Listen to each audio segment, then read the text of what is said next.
మీరు కంప్లైంట్ ఇచ్చిన సంగతి ఆయన తెలిసి ఉంటుందంటారా? ఎవరికి? రాధా మనోహర్ దాస్. ఇప్పుడు తెలిసిపోవాల్సిందే. ఎందుకంటే ఎఫ్ఐఆర్ అయింది కాబట్టి. ఎఫ్ఐఆర్ అని కాదు, మీరు గత 15 రోజుల ముందు ఆయన వీడియోలు చూడండి, ఇప్పుడు వీడియోలు చూడండి, టోటల్ చేంజ్. అంటే సైలెంట్ ఇంటర్వ్యూస్ ఇవ్వట్లేదు, ఎక్కడ ఇవ్వట్లేదు. ఆ ప్రవీణ్ పగడాల గారి హత్య అదేదో ఆయన ప్రమాదం అదేదో జరిగింది కదా, అప్పటి నుంచి ఎక్కడ ఇంటర్వ్యూస్ ఇవ్వట్లేదు. అప్పుడు కాదు, 15 రోజుల ముందు నుంచి కూడా ఎక్కడ ఇంటర్వ్యూస్ లేదు. ఇదివరకు 15 రోజుల తర్వాత ఇతను ఏం చేస్తున్నాడంటే జనాల్ని పోగు చేసుకుంటున్నాడు.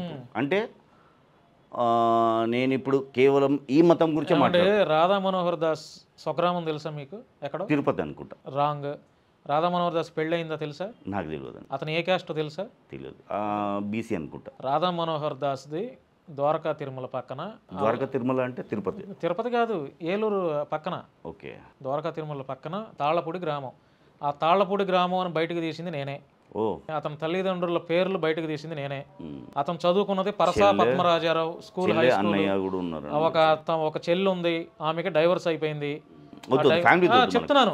మరి ఇతను ఒక ఇంటర్వ్యూ కాదు సార్, ఎందుకు ఫ్యామిలీ గురించి మాట్లాడకూడదు? ఆ రకంగా లక్షల మంది క్రైస్తవుల యొక్క మనోభావాలతో ఆడుకుంటున్నాడు, ముస్లింల యొక్క మనోభావాలతో ఆడుకుంటున్నప్పుడు ఇతను ఫ్యామిలీ గురించి చెప్పడానికి నేను చెప్తా గర్వంగా నా ఫ్యామిలీ ఏంటి అనేది. మనం ఇతని గురించి మనం ఎవరిని దూషణలు చేయట్లా, వ్యక్తిగతంగా దూషణలు చేసినా తప్పే. ఇప్పుడు చిరంజీవి గారు ఉన్నారు, చిరంజీవి గారికి చిరంజీవి గారి కొడుకు లేకపోతే 2 కూతురు ఉన్నారని చెప్పడం అది ఎట్లా అవుతుంది? చెప్పొచ్చు, మనం వాళ్ళ ఫ్యామిలీ గురించి అనవసరం. కానీ ఇతను వ్యక్తిగతంగా ఇతను ఇలాంటి ఒక ఇంటర్వ్యూలో ఒక జర్నలిస్ట్ మీది ఏ ఊరు సార్ అంటే ఊరు పేరు కూడా చెప్పుకోలేనటువంటి వ్యక్తి అతను. అవును. నా ధైర్యంగా నాది పలానా ద్వారకా తిరుమల పక్కన తాళ్ళపూడి గ్రామం అండి, నా తల్లి పేరు ఇది. మరి ఎందుకు చెప్పలేదు? మీరు అడిగారు నన్ను. ఆయన చాలా మంది బ్రాహ్మణ్ అనుకుంటారు, ఆయన బ్రాహ్మణ్ కాదు, బీసీ తెలికల కులం. నేనే బయటకు తీసింది, మీ వీడియో చూసిన తర్వాత తెలిసింది. మీ అతని స్నేహితుడితో మాట్లాడించాను, అతని బట్టలు ఇప్పించాడు. అవును, ఎందుకంటే అతన్ని ఏదో పిచ్చితనంగా చూస్తాడు. ఇంతకాలంలో అతను ఇన్ని ఇంటర్వ్యూస్ ఇచ్చినా కూడా ఏ జర్నలిస్ట్ అడిగినా కూడా స్వగ్రామం చెప్పలా, ఎక్కడ చెప్పలా. ఆయన చెప్పట్లేదనేక నేనన్నా బయటికి తీద్దామని చెప్పి చెప్పాను. మరి చూశాను. మరి తిరుపతిని మీరు ఎట్లా అనుకుంటారు? ఆయన చాలా మంది బ్రాహ్మణ్ అనుకుంటారు, కాదు, బీసీ తెలికల కులం. వాళ్ళది కిళ్ళి కొట్టు వ్యాపారం, తల్లిదండ్రులు 2 చనిపోయారు, వాళ్ళ తమ్ముడు ఇస్కాన్లో దేంట్లోనో మెంబర్ ఉన్నాడు. రాధా మనోహర్ దాస్ ప్రజెంట్ ఇస్కాన్లో లేడంట, తరిమేశారు. ఇతను చేసే ఆడావుడి ఇదంతా. ఇతను మందు తాగుతాడంట, నాన్ వెజ్ తింటాడంట, భయంకరమైన మందు తాగుతాడు. కషాయం ఎందుకు వేసుకున్నారు? కషాయం ఎందుకు వేసుకున్నారు? ఇదేనా కషాయం అంటే ఏంటి? దానికి ఒక వాల్యూ ఉంటుంది. ఇప్పుడు ఇతను ఇంకొకటి అండి, ఇప్పుడు మీరు కషాయం అన్నారు కాబట్టి ఒక మాట అంటాను.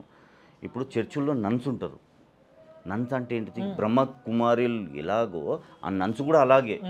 ఇతను ఏం చేశాడంటే వీళ్ళ మీద నన్స్ పైన ఎంత భయంకరంగా ట్రోల్ చేశాడంటే ఆ స్టేట్మెంట్స్ చెప్పలేను. అలాంటి స్టేట్మెంట్స్ మా వాళ్ళని కాదు. ఇప్పుడు ఇతను నన్స్ గురించి మాట్లాడారు. ఇప్పుడు ఎవరైనా బ్రహ్మకుమారిల గురించి మాట్లాడితే ఎంత మళ్ళీ పెంటనే అవుతుంది కదా. అయితే ఇతను ఏం చేస్తాడు? ఇలాంటి ద్వేషాన్ని ప్రమోట్ చేస్తున్నాడు, పెంచుతూ పోతున్నాడు. నీకెందుకు నన్స్ ఎలా అసలు నన్స్ అంటే ఏంటిది? వాళ్ళు బ్రహ్మకుమారి లాగా కేవలం దేవునికి అంకితం.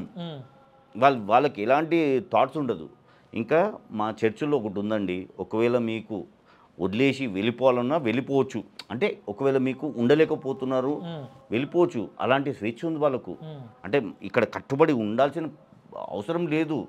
మీరు ఉన్నంతకాలం ఉండండి. మీకు ఒకవేళ మీకు వేరే ఫీలింగ్స్ స్టార్ట్ అయిందనుకోండి, మీరు వెళ్ళిపోవచ్చు అనే స్వేచ్ఛ ఉంది గారు. అయితే బాబాసాహెబ్ అంబేద్కర్ గారు ప్రతి దాంట్లో ప్రతి అంశం పైన రాజ్యాంగంలో పొందుపరిచారు. అవునండి.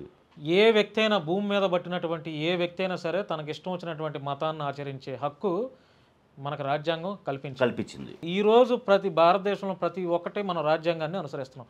రాజ్యాంగం తప్ప ఇంకోటి ఏమైనా ఉందా? మనకి లేదు. అది రాజ్యాంగమే కదా. రాజ్యాంగాన్ని బట్టి ఈరోజు ఇప్పుడు మనం రోడ్డు మీద వెళ్తున్నాము, ప్రయాణం చేస్తున్నాము, ఒక హోటల్లో పోయి తింటున్నాము, ఒక హోటల్లో స్టే చేస్తున్నాము, మీ దగ్గరకు వస్తున్నాము అంటే ఈ రాజ్యాంగం ఇచ్చినటువంటి హక్కు, స్వేచ్ఛ కదా. హక్కు, స్వేచ్ఛ. మాకేదో సెంట్రల్లో బీజేపీ ఉంది, మాకు బీజేపీ వెనక సపోర్ట్ ఉంది అనుకుని ఇష్టం వచ్చినట్టు మాట్లాడితే రాబోయే రోజుల్లో ప్రతి 5 ఏళ్లకి ఎన్నికలు ఉంటాయి, ఎలక్షన్స్ ఉంటాయి. ఏ మతం వాళ్ళు వాళ్ళకి బుద్ధి చెప్తారు. అది ఎందుకు తెలుసుకోలేకపోతున్నారు వీళ్ళు? బీజేపీ అంటే ఏంటిది? చాలా మటుకు stand for unity, stand for సనాతన ఉమ్, అదంతా ఉంది. ఉమ్. కానీ ఇలా పార్టీలో నోరెప్పితే అందరూ వాంతులు కక్కువ కావాలి. పబ్లిక్ అంటే రోడ్డు బీజేపీ మీద- గురించి కాదు, బీజేపీ గురించి నేను బీజేపీకి వ్యతిరేకంగా మాట్లాడాను. భయమా మాట్లాడితే? చిచి భయం అని కాదు, ఆ, బీజేపీలో ఉన్న నాయకులు ఉమ్, వాళ్ళ గురించి. ఎందుకంటే ఒక చిన్న ఉదాహరణ చెప్తానండి. మాధవి లత గారు ఉన్నారు, ఒక స్త్రీ. ఉమ్, ఒక స్త్రీ ఉండి ఓల్డ్ సిటీ మొత్తం వణికిచ్చారా ఎవరిని? ఓవైసీని. ఉమ్, ఒక విధంగా ఆయనతో ఆడుకుంది ఆవిడ, ఉమ్, బరిలో దిగింది. ఉమ్, ఎవరు ఓడగొట్టారు తెలుసా మీకు? ఉమ్, అక్కడున్న ప్రజలు కాదు, ఉమ్. ముస్లింలు కాదు, హిందువులే. ఎంఐఎం హిందువులు కూడా కాదు, ఆ. ఈ నాయకులు. ఆ, ఈ నాయకులు ఏ నాయకులు? బీజేపీలో ఉన్న నాయకులు.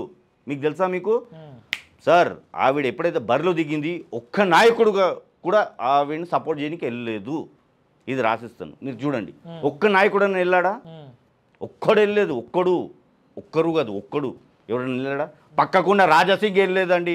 ఉమ్, పక్కకున్న రాజాసింగ్ టైగర్ అంటారు. టైగర్ కాదైనా పిల్లి. మీ న్యూస్లో చెప్తాను, టైగర్ కాదైనా పిల్లి అయినా. ఎందుకంటే ఒక స్త్రీ ఆ బరిలో దిగినప్పుడు నువ్వు వెళ్ళి చెల్లమ్మను అక్కను ఏదో ఒకటి చెప్పి నేనున్నాను నీతోటి అంటే నువ్వు బీజేపీతో ఉన్నావు కాబట్టి నేనున్నానమ్మా అని చెప్పాడా? లేదు. ఒక్కసారి కూడా పోయి కలవలేదు. ఒకవేళ వీళ్ళందరూ సపోర్ట్ చేసి ఉంటే ఈరోజు ఆమె అక్కడ ఎంపీ, హైదరాబాద్ ఎంపీ. ఉమ్, ఆమెను ఒడగొట్టింది ప్రజలు కాదు, ఎంఐఎం కాదు, అసదుద్దీన్ అసలే కాదు, ఈ బీజేపీ నాయకులు. తెలంగాణ నాయకులు. సార్ సెంటర్ నుంచి వచ్చారండి ఆమెకు సపోర్ట్ చేయడానికి. అప్పుడు వచ్చారు ఈ తొత్తులు, ఉమ్, ఈ తొత్తుగాన్లు అప్పుడు వచ్చారు. ఆమె సింగిల్గా పాదయాత్ర చేసింది గల్లీ గల్లీలో. ఆమె ఓటు ఎలక్షన్ రోజు కూడా ఆమెను అడ్డుకున్నారు, ఆమె మీద దాడి జరిగింది. ఒక్క నాయకుడు కూడా స్పందించలేదు. ఒక్క నాయకుడు. ఉమ్, బండి సంజయ్ కానివ్వండి, అరవింద్ కానివ్వండి, ఈవెన్ ఈయన పేరేంది ధర్మపురి ధర్మపురి అని ఒక్కడైనా స్పందించిండా? ఒక్కడైనా సపోర్ట్ ఒక్కరు లేదు. ఎందుకు? ఈర్ష్య, ఉమ్, వాళ్ళకున్న ఈగో. ఎందుకంటే ఒకవేళ మీకు గెలిచిందనుకోండి ఇట్లా నిలబడాలి.